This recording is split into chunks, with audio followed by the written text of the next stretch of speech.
Okay, so the next thing we're going to do is find an area that has a little bit of a forgiving landing. So we're going to again use this natural setting, our sand right here.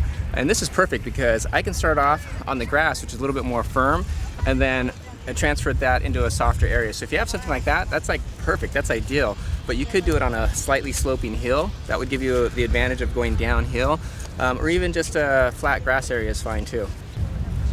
Okay, so I'm going to be giving Drew a lot of spot here, but what we're going to do is we're going to repeat what we just did so it's fresh in his mind and he knows exactly where I'm going to be now that we changed our surface, our surrounding area, okay? So this is what you're going to do. Stand here. I have you, but you might feel a little bit of a drop when you pick your knees up just to my shoulder, okay? But I need you to jump hard and get the knees up. Okay. Up. Good. You can go harder than that. Okay. Jump up and over me. Go. Up, up. Perfect, perfect, good. Nice. So I had to work in order to slow him down. My energy was put, because he did it correctly, into stopping his rotation. That's important because when we transfer this and I get ready to spot him, I know all I really need to do is assist him, okay? If I'm having to lift him up to pull him to the position, then he's probably not ready to go over yet. But Drew definitely is. His vertical jump is really good. He's quick getting his knees up, and he's making it over my shoulder really easily, and I'm having to stop him from flipping over. So, yeah, let's go ahead and do this. Okay. What I'm gonna do on the spot is I'm gonna make sure that I can spot his second half of the flip. So he's gonna come up into my shoulder, and I'll be helping him on the second half of the flip, as well as being able to assist a little bit in the beginning. So the same thing? Yep, same jump up and over, but we're actually gonna rotate over. Okay, so you're not going to stand behind me? I'm gonna stand, well, I will be slightly behind you, but I'm on your side so I can help you with rotation. Okay, so basically a backflip. Yep.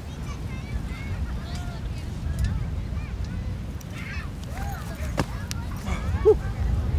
Good. So you notice my placement. This was similar to the front tuck. If you watch the front tuck spotting, I put my arm well underneath here because if he jumps up and gets rotation to my arms, I can actually get my shoulder underneath him, and instead of flipping him backwards, I'm flipping him forward, so I have control of his waist the whole time. Just like we said in the beginning, if you can control the waist, then you can control the body. If he does something absolutely wrong, that's okay, I can still keep him off of his head. But the transition from his jump and flip and the spotting, for him, he doesn't see what I'm doing. It actually feels a lot just like I'm standing behind him as we did the drills. Good. So now, because he has the dynamics and he's getting over, and it's very obvious that he is, the worst thing I can do is actually get in his way as a spotter. So that time I was a little more mindful of staying a little bit away from him and allowing him to swing and give him the room that he needs to be efficient with his body. As soon as he creates space for me to be in, I'm gonna occupy that space and spot him, both hands around the hips, just like I did in the beginning. But since Drew is pretty comfortable with this now and it's looking really good, I'm gonna change the way I'm spotting because again, I wanna make sure that I can sweep in very easily, but not be in his way when he preps, because his prep is good. So there's nothing to change there. There's nothing I need to assist. So the best thing I can do is stay out of his way, let him do his job, so then I can do mine.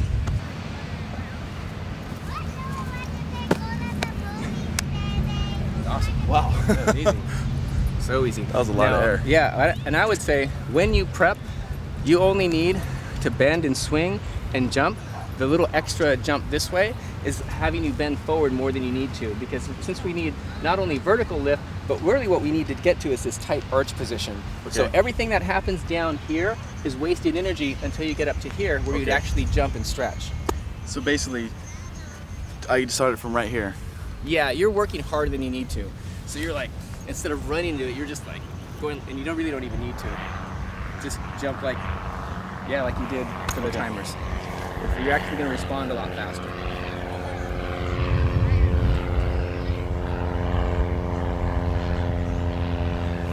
Great. That was a lot better.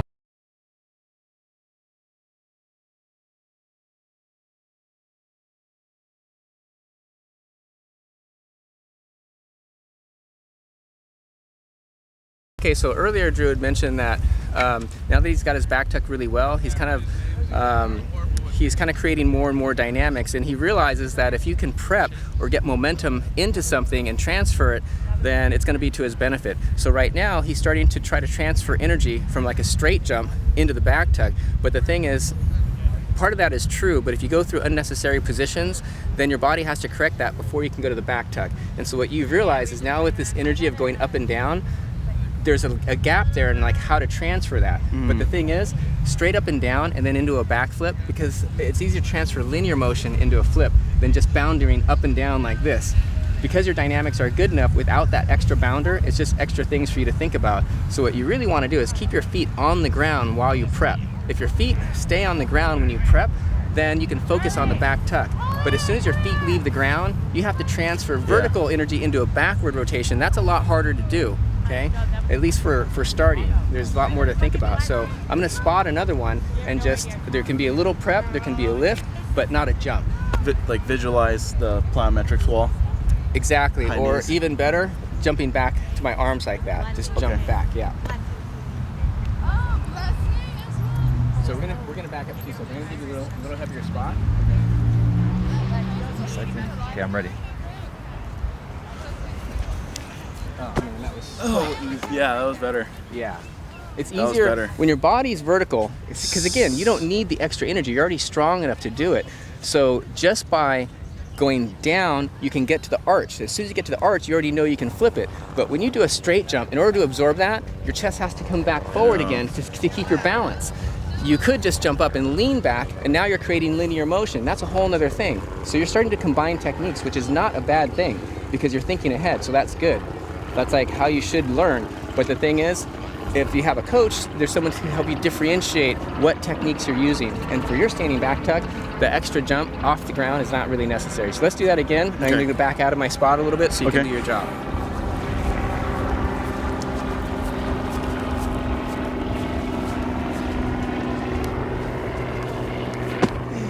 Awesome.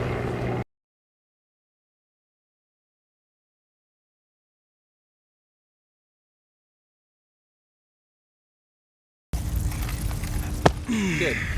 Okay, so one of the things, Drew knew he was going to do the back tuck on his own, and I knew that he was capable of doing it on his own. When it comes to spotting, we had communication, verbal. I might put my hand on his back, letting him know, because he can't see me. He doesn't have to keep turning around.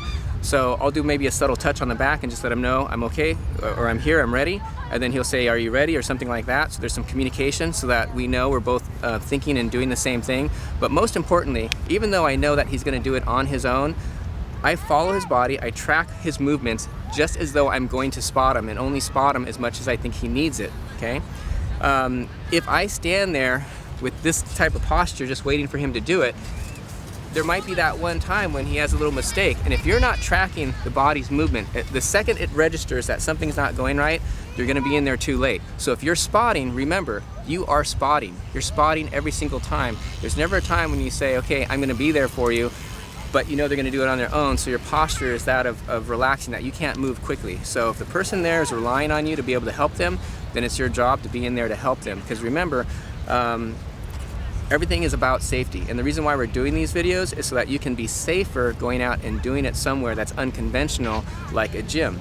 And when we started off, there weren't really any gyms, there was just places like this. And then gyms grew out of that. So this is very organic, and this is just as safe as being in the gym, but it just comes back to knowing what you're doing and being able to help each other efficiently.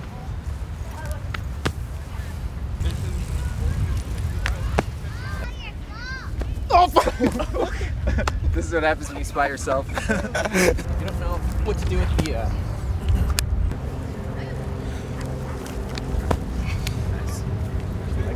If you're looking for tumbling, looking for a strong foundation, and you don't know where to start, you're an adult. A lot of gyms don't have classes specifically. They have open gyms, but maybe not something with instruction where you can get a foundation.